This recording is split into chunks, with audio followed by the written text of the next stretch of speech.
62% of millionaires have their net worth in IRAs or 401ks and taxable investment accounts. And then of the remaining 38%, 28% is split between cash and real estate. 10% is the and 10% is just other. Knowing that, why in the world do y'all keep choosing a perfect credit score when compared to cash or any other true asset? So I want to know what was bothering you, Kevin, when what was bothering you in life when you decided to post this tweet?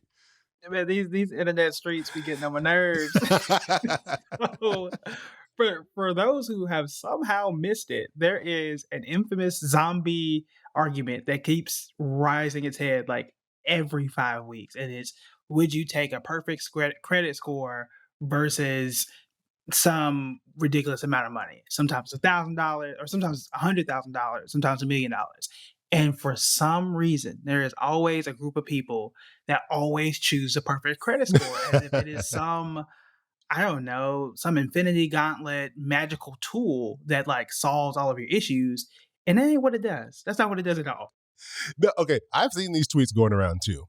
And I just assumed they were like a joke, but people are serious about this. Like they're really like, I think this is a hard decision for people to make.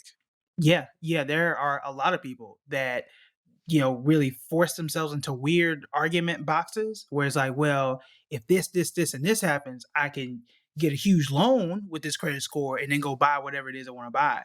I'm like, but you could have just did it with that cash. You could have also just did it there, right? But yeah, I think sometimes we try to overthink things, but I think what we really do is not understanding what a credit score is. I think we try to oversimplify stuff, kind of like a GPA. Like, oh, if your GPA was 4.0, you are automatically smart. That's not how it works either, right? But that's kind of what we've kind of made credit scores out to be.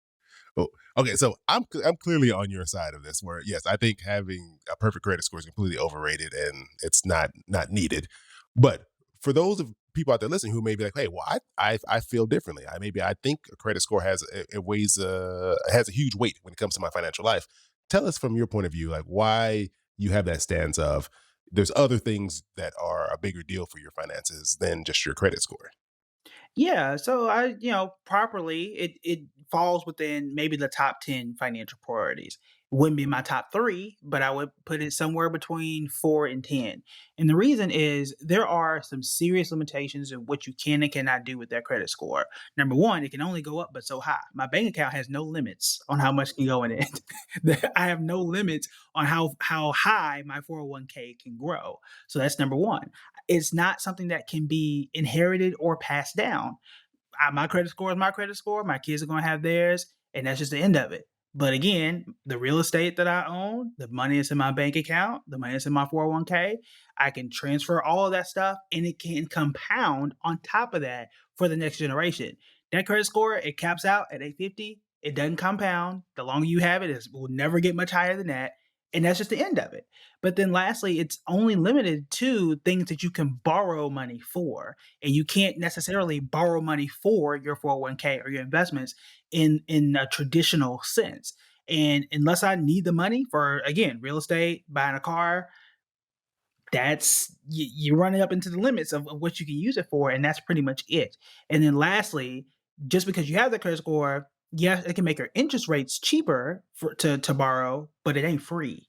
Mm. Like I still have to pay for that, regardless of True. what it is I'm borrowing that money for, and you have to discount that when you're talking about the profits that you're making from whatever it is you're using that credit score for. I don't think we're taught to think of credit scores this way. Is that, like you said, it's not a score of how good you are with all aspects of your financial life. It's literally solely isolated on how good you are at borrowing money and paying it back, and that's it. Mhm. And we put Mhm. all this other weight on it, all this other importance, as if I have an 850 credit score, that means I'm just good at everything. I'm a great investor. I'm a great saver. I got great my health and life insurance is set up great. Like I'm great at everything. When really that's not what it means at all. Right, right. And imagine too, like you can have a perfect credit score, right? And have zero money in the bank. And that, like I think a while back I said like you could have a perfect credit score and be broke. Yeah. And right, like there are a lot of people that yeah, my credit is perfect. I got this, and this. And like, yeah, but do you have emergency savings? No. Do you invest your money? No. and that's just it, right? It's just like a GPA. Like it is worth a lot in certain circumstances. When you're applying to school, that first job that you get out of college, if you even decide to go to college, that's when it's really, really, really important. Outside of that, when I go to eat or at a restaurant, nobody care about my credit score. They care about like, do you have money to pay for this meal, right? And like after what my second job out of college, nobody's ever asked me what my GPA is. They don't care. No, like they don't. And that's the thing. It is very small not I wouldn't say small. There are very specific circumstances and when it matters a lot, and then once you passed it, nobody cares